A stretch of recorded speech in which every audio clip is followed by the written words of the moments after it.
Today, on a special bonus edition of the What Was Good podcast, we revisit 1989 with the one movie that everyone should know from that year. Weird Al Yankovic's UHF, a smash hit sensation from 1989 that wasn't an award winner, nor was it a top grosser, but it remains one of the most iconic and hilarious movies that was released in that watershed year. If you'd like to reach out to us with your own thoughts about UHF, feel free to email us at whatwasgoodpod@gmail.com or get a hold of us on X, formerly known as Twitter, at whatwasgoodpod. We hope you enjoy this movie just as much as we do. Hey, Zach, you ever heard of this app? Yeah, hey. You ever heard of this app called Threads? Threads. I am vaguely aware of it. I think yes. I downloaded it like a year ago when it came out. It's Instagram, Meta, Facebook's Twitter competitor, right? Oh, yeah, that's right. I think I posted on What it about like, it? I don't know, once or twice, but Oh. it's still on my phone. And I still get notifications because I haven't turned that off. They're almost always worthless. Like, Oh, of course. James Madison University posted. I mean, that's where my kid goes, so, maybe they're interesting. They're not, but they feasibly could be. But this past week, for the very first time, I got a good, worthwhile notification.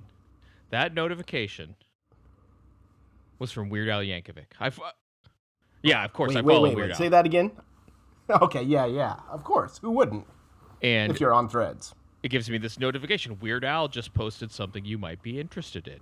So I'm like, oh, okay, maybe I'll go check it out. I go to check it out, and it's Weird Al posting that a brand new scan on 4K UHD Blu-ray of the 1989 movie UHF was being released. How fitting. We just covered 1989. We did, and I No surprise saw there. that notification. I opened the app. I clicked on the link, and without a second thought, clicked order. There are very few. I assume it's arrived now. It got here Friday, and there are very few purchases I've ever made in my life. So shout out to Shout Studios, as they're now known, for producing this Blu-ray.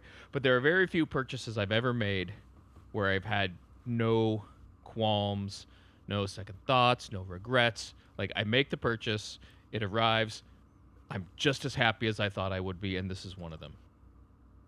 Well, that's astounding, because I don't know if I can ever think of anything that I've ever bought that was just sight unseen. I'm going to do it no matter what, and here it is. But, I mean, UHF is an all-time classic, and unfortunately it wasn't one of those ones that we got a review for 1989, since it wasn't top-grossing or an award winner.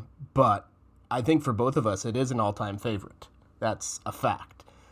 It's one of the, I don't own many DVDs anymore, but it's one of the like 25 DVDs I still own. So I had no problem digging this one back out and looking at it, because it's a classic. Yeah, because since we talked about 1989, both of our episodes, I've been disappointed that we didn't get to talk about this one. So hey, you know what? For all you listeners out there, we're doing bonus 1989 revisited again, because we want to talk about one more movie. Well, there was just too many good things in 1989, and it's funny, like being back on X a little bit now. I've seen a lot of people post, "Hey, this movie was released 35 years ago," and that's exactly what we were talking about in our first couple of episodes. Was 35 years ago, and now let's do it some more. Yeah. So because of this movie, I think we came up with a little bit of a plan for future episodes. So we recorded 2 on 1989, like Zach said, top grossing, and then one about the award winners. But there's one more movie we wanted to talk about. So now you get some bonus content in between the 2 1958 episodes. And I think we might keep that going. So after 1958, we talk about 2003. But in between we'll have to come back and revisit. Yes. There's one specific movie in 1958 that we both agreed upon as, like, you must talk about it. If you're going to talk about 1958 in movies, you got to talk about this movie, but we'll save that as a surprise unless you go and search by Yeah. movies that came out in 1958, and you could see what it is, and it's pretty obvious.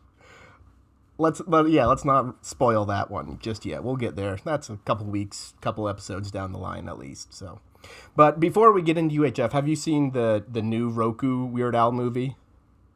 I have. Okay. This isn't really comparable since that one is kind of like a quote unquote biopic, but it's not that at all. But there was some similarities in that Dr. Demento was in both. That's something I noticed in the credits. So, but yeah,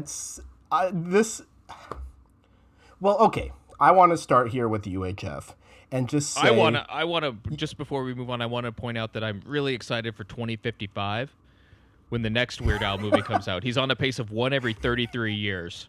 So I'm looking forward to when I'm 70, 60 something.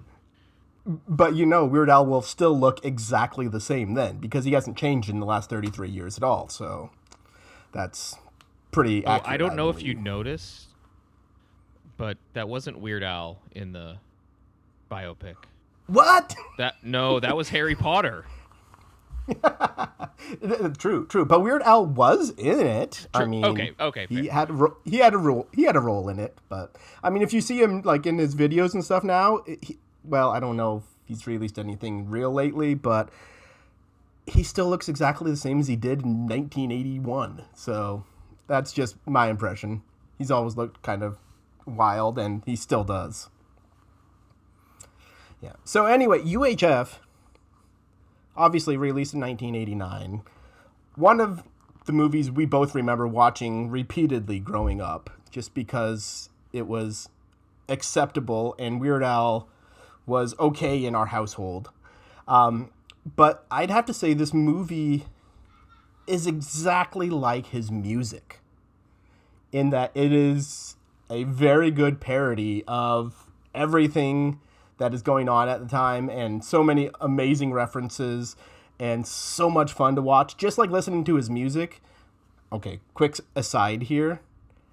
His video for Tacky, the Pharrell Williams song, or Happy, of course, is the real song, but his video for Tacky, his version of it, is one of my all-time favorite music videos. I just got to get that out there while we're talking about Weird Al. But UHF is like a perfect, well, I shouldn't say perfect, but it's a video representation of Weird Al's work, of his music. That's how I feel, at least.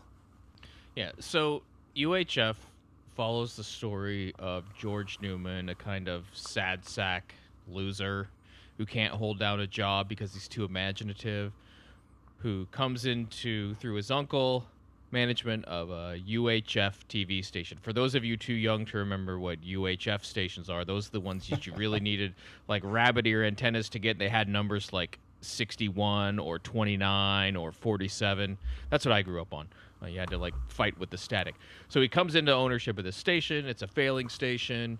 He tries to bring it back on board, but can't because of the evil Channel 8 in town that's really just like the dominant network affiliate who's really bringing him down. But then he finds this magical janitor who goes what would be viral nowadays. Becomes extremely popular on this channel and starts dominating the airwaves. And that's where the real trouble starts because this angers the network guy. And he's got to sort of some back channel deals with George's uncle to buy the station and take it off the air. And then that involves a future fundraiser, like a telethon to raise the money so that they could buy the station. And I won't get into exactly how that works. As a kid, I never knew what a share was. As an adult, like you don't question that.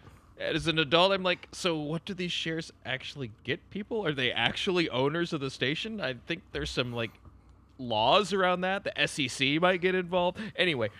No. You just throw money at them and you just throw money and hope it's okay.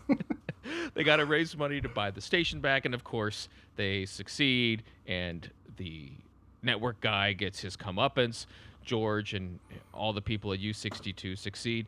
And I think I described that story in about a few minutes because if you're looking for a strong narrative arc and good plot, this is not the movie for you.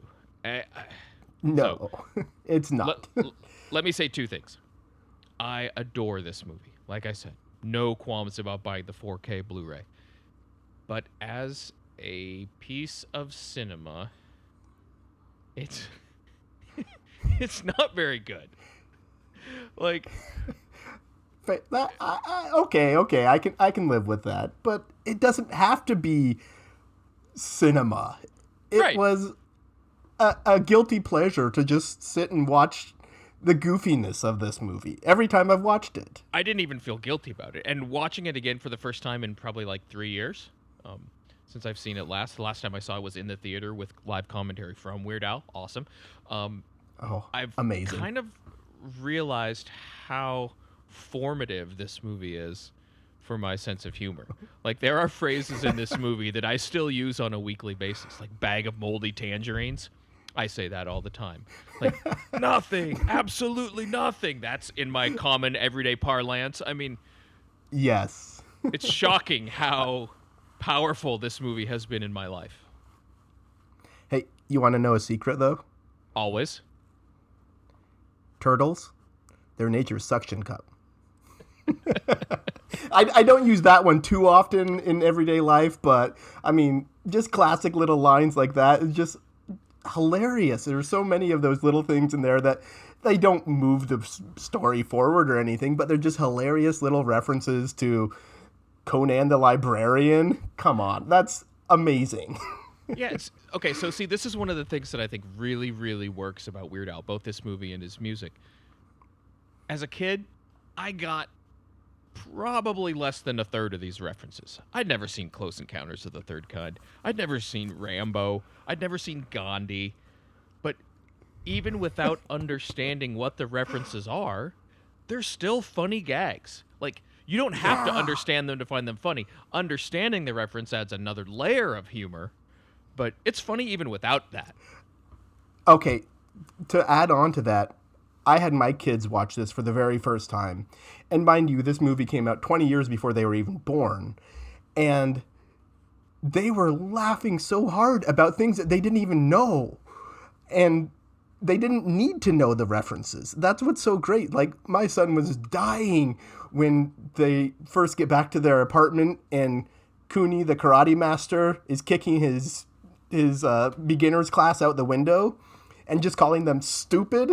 My son was rolling, just laughing so hard at that. And he was like, okay, it's just that much fun. You don't have to know anything. It's just a fun movie. And eating Twinkie Wiener sandwiches and whatnot, it's just, who cares? It's just fun. Yeah, slapstick and absurdity is always going to work. I will say, I don't know especially if for you a noticed. Yeah. I don't know if you noticed, but in the very first scene, where it's the Indiana Jones riff, where he's actually daydreaming while he's working at Big Edna's Burger Barn, he takes his whip and he whips a guy's arm off. That's pretty hardcore. But I don't know if you noticed, in the movie, the guy's holding the gun in his left hand, and his left arm gets ripped off. But when it falls to the ground, it's actually a right arm. I was watching the commentary, and they pointed out there was some mix-up with the plot department, and they were low budget enough. They're like, ship it. Yeah, that's good. That's good.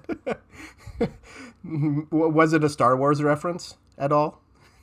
I mean, it kind of had to be, right? He was very heavy on the Spielberg references for sure. A little bit of the George Lucas too. Yeah. But, man, there's... The whole premise of it being a TV station he's running opens it up for so many new or like references. Like, okay, hey, here's this show we're going to show that we're planning on airing on TV called Gandhi 2, which is just Gandhi running around beating people up. He's a pacifist no more. I forget what the tagline was, but... And eating hamburgers. Yes, medium rare, mind you. Yeah, and... So just being the TV station, like the commercials they were showing, they would show some of that within the movie, and it just hit because it's Weird Al, and you can go to Spatula City and buy whatever kind of spatula you need. And again, for you young folks out there, these commercials and shows are jokes, they're parodies, they're exaggerations, but they're not that far exaggerated from what you would see Yeah. at 4 p.m. in the afternoon on Channel 67 in Yakima, Washington, showing reruns from the 50s and then bizarre commercials for local businesses that must have paid no more than $200 to get these on air. So they're funny. They're way funnier than those ones were, but they're not that outrageous. And I do also want to point out that I loved the framing of when they introduced a lot of these shows, where the entire screen is filled up with what looks like a TV console. You see the controls there on the right-hand side. You got the CRT monitor lines on there. They just do a really good job with making it feel authentic and real. And then go into this complete absurdity that makes no sense at all. I one of my favorite scenes, it's just a small little scene, but where he's planning out the lineup for Friday night.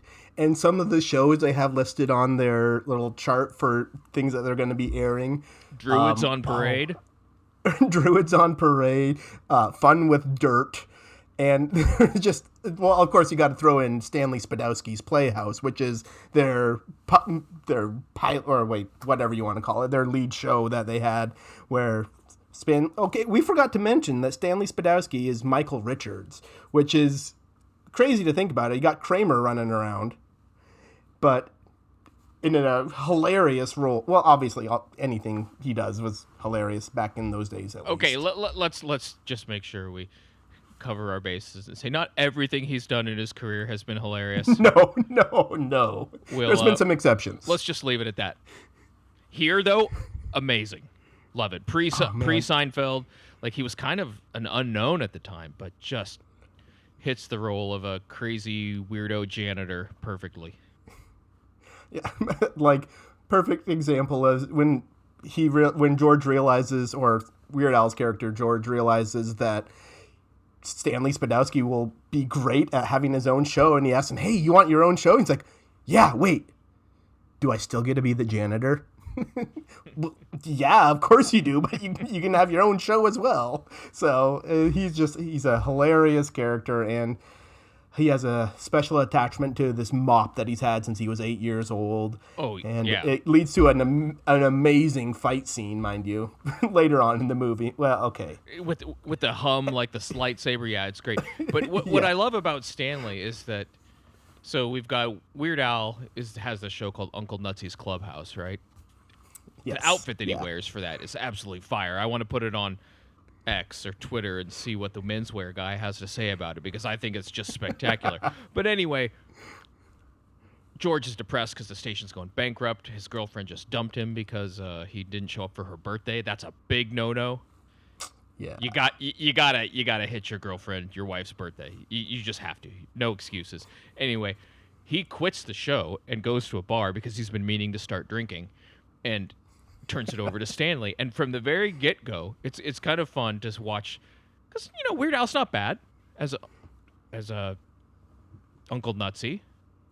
He's fine. The host of the show. Yeah, the kids hate him though. And then Stanley comes out, and instantly the kids love him. Not just the kids. This is a riff that was essentially just taken straight into 2003's Elf, starring Will Ferrell. There's a bunch of these hard-nosed people at a bar who suddenly are like all like kids again, watching this show on TV. So I don't know if the guys that made Elf watched UHF and just decided to steal it, or if it's just a common gag. Have. Yeah, but he gives this amazing speech at the bar that I actually almost teared up about. It was very heartfelt and meaningful. It was pretty good. In fact, do you mind if I go through that speech, because it's probably the key moment in the whole movie, I think, that kind of turns the tide for the station and gets it going again. I'm going to stand up with my hand over my heart. All right, so picture this. Stanley Spadowski, Michael Richards' character, is talking to the kids at Uncle Nutsy's Playhouse, which later becomes Stanley Spadowski's Playhouse. But he's standing there in the clubhouse with his mop, and he says, "This is my new mop. George, my friend, he gave me this mop. And this is a pretty good mop. It's not as good as my first mop. I missed my first mop, but it's still a good mop. Sometimes you just have to take what life gives you, because life is like a mop. And sometimes life gets full of dirt and crud and bugs and hairballs and stuff. You gotta clean it out. You gotta put it in there and rinse it off and start all over again. And sometimes life sticks to the floor so bad, a mop's not good enough. It's not good enough. You gotta get down there like with a toothbrush, you gotta really scrub it off to get it off. You really gotta try to get it off. But if that doesn't work, you can't give up. You gotta stand it right up. You gotta run to the window and say, "Hey, these floors are dirty as hell, and I'm not gonna take it anymore."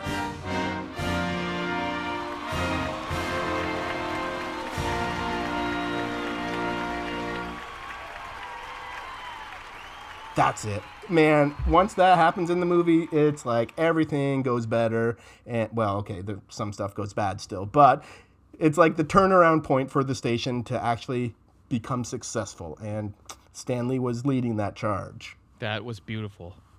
And because of Stanley, they actually become number one in the city. Now, if you don't know, this movie was filmed in Tulsa, Oklahoma. I think it's roughly supposed to take place in Tulsa. Okay. Or some sort of city in the middle there. Not Los Angeles, because that's where I don't remember his uncle's name. Uncle Harvey. Yeah. Golly. Like the invisible rabbit. So Uncle Harvey has to fly in from LA. But they become number one. Yeah, and with a 60 share. That leads to, of course, like I said, the network guys getting angry. And they actually go so far as to kidnap Stanley Spadowski. And then they take his mop from him, which is so sad. Oh, wait, no, No, that happened much earlier when he got fired from Channel 8. Right. But, and it's when his eye mask falls off while he's being held captive in the closet. And when they open the door to put it back on, he sees his mop. And that, like you said, leads to one of the great mop-based fight scenes in all of cinema history. I don't know what it has for competition in that category. Probably. There's got to be at least one. I'm sure Jackie Chan did something with a mop. That right. Would make sense. If any of you listening have seen a movie with a mop-based fight scene, let us know what we're forgetting. Send us an email at whatwasgoodpod@gmail.com or hit us up on X/Twitter to let us know what we forgot. Yeah, because I'm sure there's something else out there, but man, it's hard to compete with Stanley Spadowski winging his mop around and taking the bad guys out and falling into some boxes, but that's neither here nor there. So I gotta say, one thing that I really liked, and as from just like a review perspective, is all the tiny little details that don't make any difference in the movie at all, but they're there. This one is entirely obscure. At the beginning of the movie, or when you first meet R.J. Fletcher, the boss of Channel 8, he gets angry at his son for not bringing him a number 2 pencil. Fast forward way down when they find out that Channel 62 beat them in the ratings.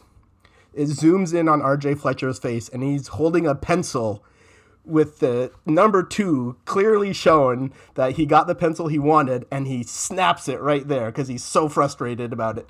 I don't know if that was even meant to be a reference or back to the beginning of the movie, but just little things like that I caught, and I was like, oh, wow, that's kind of obscure but fun. Yeah, that's got to be intentional, and I've actually never noticed that.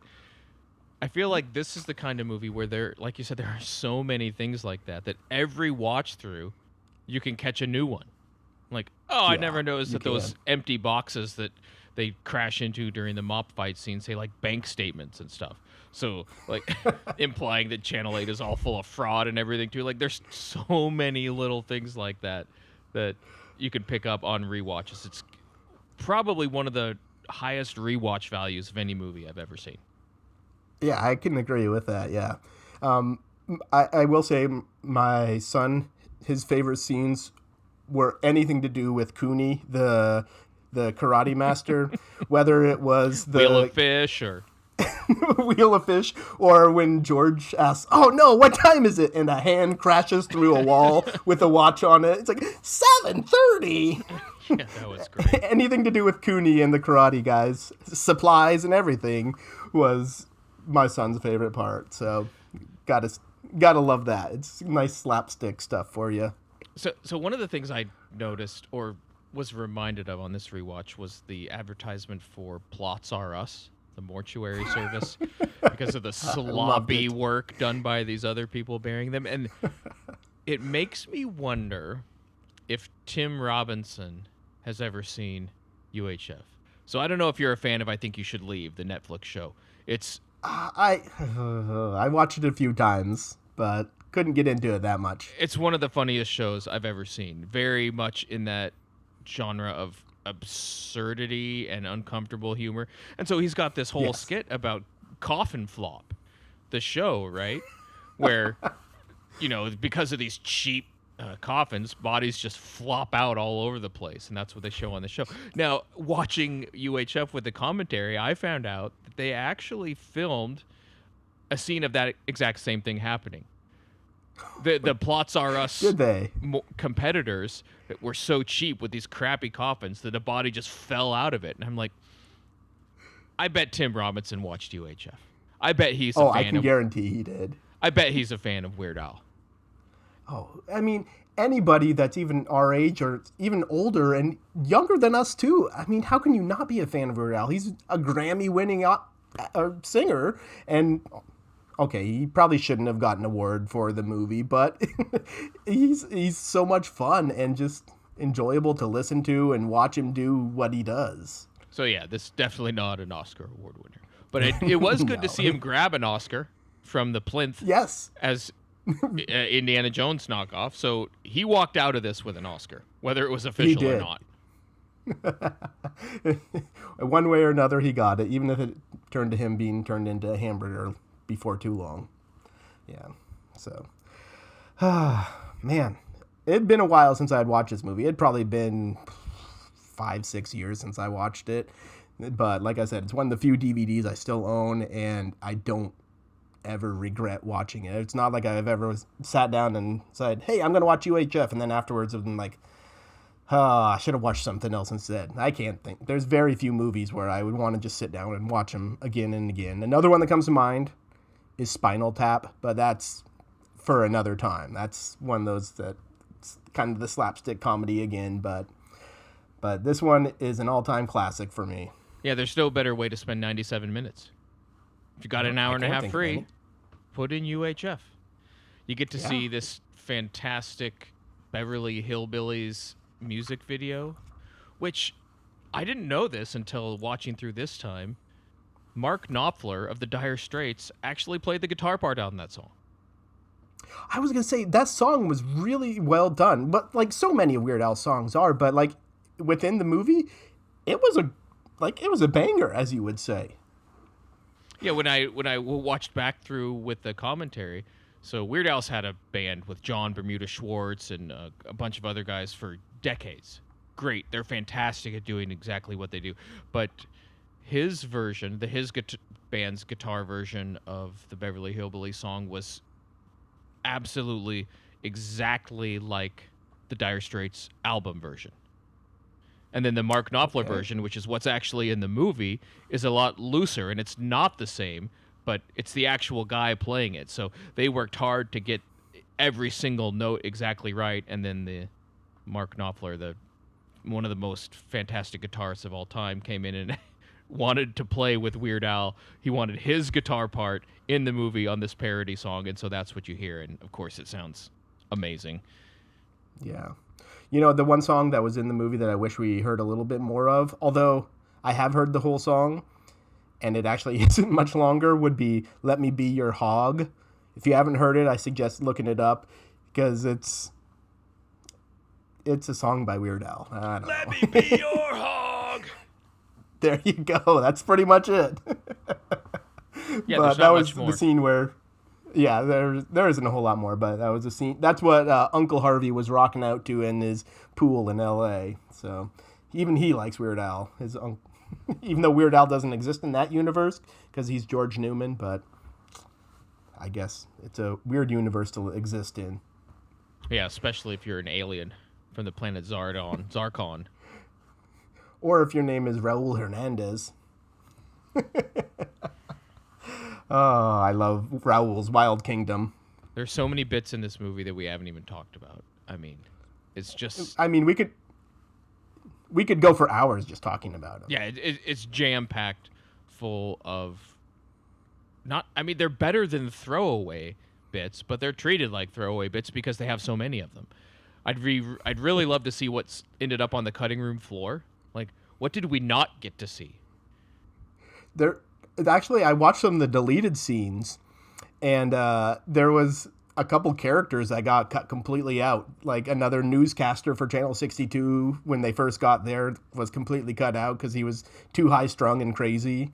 And some of Terry's co-workers at the dental hygienist office got cut out as well. So there was more to it, but as Weird Al said in the commentary or in the deleted scenes, said, see, it's just not very good. Okay, so what is in the movie was exactly what they wanted to be there. Yeah, there's probably more that they could have put into, but there's plenty there that keeps it entertaining for the whole 97 minutes. So yeah, you can tell that we both love this movie, and there's one little bit that I haven't talked about that I just have to mention, and it's I guess he kind of looks like a bum. The first time you see him, he comes up to George Newman the first time they get to the U62 building and comes up and says, like, change, mister? You got change? And, George Newman's a nice guy, so he'll give this panhandler the change that's in his pocket, and he takes it out, and the guy counts out 85, 95, $1. Thanks, mister. And he gives him $1. It's just such a good bit. And the fact that comes back at the end where he goes up to RJ Fletcher, the other station owner in town, and asks for change. And RJ gives him a single penny and says, don't spend it all in one place. Oh, boy. Thanks, mister. And this penny was worth thousands of dollars because it's I don't even remember what he said, double head. 1955 Denver double mint die penny. Yeah, and he comes there, he's like, I had enough to buy a whole bunch of shares, and I got this really neat watch. It's a Rolex. And, of course, we've already seen that RJ wanted a Rolex and got really angry at his son for not giving him a Rolex. It just has this running gag that brings so many pieces back together right at the end, and it leaves you with such a good feeling in your heart. Yeah, and because the right people get what they deserve, and the bad people get what they deserve as well. And that's kind of how it's supposed to be in a movie like this. The good guys win, the bad guys lose. Now, knowing what we know from sitting 35 years in the future, I don't have high hopes for the channel, for U62, given the technological and everything changes over the last 35 years. It's probably not there anymore. But, hey, I bet they had a good run. After this was over. I'm sure they did, yeah. They had some good programming and some questionable programming, but they had enough to keep themselves going for the time being and enough people to buy $75,000 worth of shares. But like we said, we don't entirely know what those shares were and how those people had any interest in the station. But yeah, that's neither here nor there. I've said that a lot, but that's okay. I will say, as a closing note, that I would absolutely watch Town Talk. I would watch lesbian Nazi hookers from Mars, or who have been abducted by UFOs, or whatever that episode was. Absolutely, I would watch that. My son was laughing so hard the first time Weird Al got hit by a chair in that scene. And then it happens again, and my son fell on the floor, just dying laughing. He probably because anytime someone gets hit by a chair, it's a good thing. He's probably never even heard of Jerry Springer or Geraldo Rivera. Oh no, but yet, not a chance. The scene is funny anyway. Yep, that's true. That's the case for the whole movie. Yep. All right, so as you can tell, we like this movie. We're not going to give it a rating or anything, but it's so much fun, and can't suggest enough that if you hear this, you should listen. You should watch the movie. Yeah, if you look at the list of movies, I think we talked about this a little bit in episode 1 that came out in 1989. It's a fantastic slate of movies. And among all those, we chose this one for our special bonus episode. That just tells you how strongly I feel about it. Yeah, it was like the 119th top grossing movie or something that year. Yeah, something like that. It was not a real blockbuster, which is probably why it took 33 years for Weird Al to make another movie. That's okay though. Maybe the next one, like you said, in 33 more years, we'll see something even more spectacular. Yeah, but I can't recommend enough the Shout Studios new 4K UHD Blu-ray. They did a fresh scan from a 35 millimeter reverse negative. So this is like going back to the source material.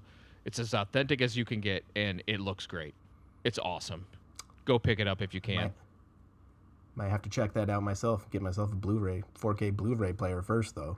Well, it comes with a 4K and a regular Blu-ray. 2 discs. Okay. So you're good. You're good either way. Okay, I can make that happen. All right. Well, thanks everybody for tuning into this bonus episode of UHF. But remember, if you want to get a hold of us, we are on X, What Was Good Pod, and you can get a hold of us on email as well, whatwasgoodpod@gmail.com. We would love to hear your thoughts about UHF. Love or hate, We'll take it. Absolutely. See you next time, everybody. Bye.